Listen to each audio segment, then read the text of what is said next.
Mais non, c'est pas possible.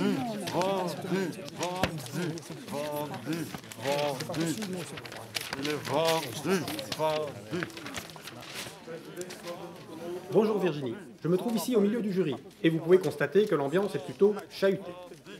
Ici, nous avons dû faire le tri parmi 55 cases qui ont été introduits cette année. J'avoue que ça n'a pas été facile, mais finalement, nous y sommes arrivés et je suis assez fier de pouvoir vous présenter ce soir les gagnants. De eerste prijs die we deze avond gaan uitreiken is die van Dark Mail. En om u die prijs te kunnen overhandigen, roep ik graag Dirk Oosterling van de Post even tot bij mij. Dirk, we worden vandaag geconfronteerd met een heel gevarieerd medialandschap, waar sociale media en internet een steeds belangrijke rol opeisen. Ja. Is er daarbinnen nog een rol weggelegd voor Dark Mail? Absoluut, Thibaut. Als we kijken naar wat er momenteel in het medialandschap gebeurt, dan zien we eigenlijk dat de consument de macht genomen heeft. En ten opzichte van die consument die de macht genomen heeft, moeten de adverteerders absoluut een meer directe relatie uitbouwen met hun klant. En moeten ze ook echt de dialoog, de conversatie aangaan. En wij zijn ervan overtuigd dat als je spreekt over direct en over dialoog en conversatie, dat het sturen van brieven en het sturen van pakjes daar absoluut hun plaats in hebben en dus ook absoluut hun plaats zullen houden. Dat is het eerste. Maar ten tweede, als we even kijken wat er gebeurd is de afgelopen jaren, dan hebben we misschien vooral een shift gezien van directe papiereninvesteringen naar directe e-mailinvesteringen, zeg maar. En ik denk dat daar de grootste uitdaging ligt. Dat is dat klanten nog te veel denken in direct en in klassieke massale campagnes.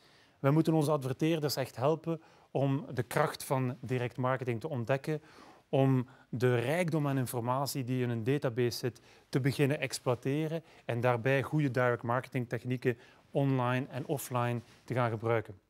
En vermits wij direct marketeers zijn, citeer ik daar graag een drietal cijfers bij. Als je eigenlijk papieren mail combineert met e-mail, dan gaat je respons, moet je rekenen, maal 2, maal 3, plus 200, plus 300%.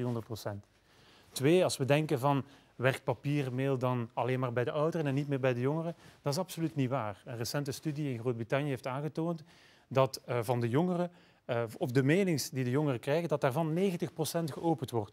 Dat is meer dan de 80% die we uit de klassieke populatie merken. Dus jongeren houden absoluut ook van papieren mails. En een laatste cijfer dat ik misschien wil citeren is als we vragen aan consumenten die al een newsletter krijgen, elektronisch of op een website geabonneerd zijn van mag voor u het papieren magazine verdwijnen, dan zegt 90% daarvan nee, dat papieren magazine wil ik absoluut houden.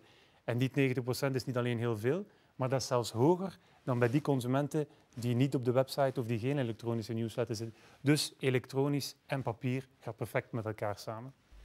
Ja, zeg Dirk, goede resultaten zijn inderdaad belangrijk, maar is het ook ecologisch? Ja, absoluut. Hè. Daar mag geen twijfel over bestaan. Direct mail is ecologisch. De belangrijkste grondstof ervan is papier. En papier is 100% een hernieuwbare materiaalbron die gemaakt wordt van bomen die terug aangeplant kunnen worden. Maar laat ons echt duidelijk daarover zijn. De mailings komen niet van bomen die gekapt worden. En dat is een misverstand dat nog te veel bestaat. Mailings worden of papier wordt voor 85% gehaald uit pulp en afvalproducten of uit duurzaam bosbeheer, dus niet uit het kappen van bomen. Maar daar bestaat inderdaad nog veel misverstand rond en daarom denk ik dat we met de hele sector, de drukkerijen, de routeurs, de post en andere, nog veel werk hebben om dat in de publieke opinie inderdaad duidelijker te maken. Maar papieren mailings zijn in elk geval een duurzame manier van communiceren en dat lijkt mij toch het belangrijkste. Merci Dirk. Et vous, qu'en pensez-vous à Bruxelles? Pas de problème Virginie, nous arrivons.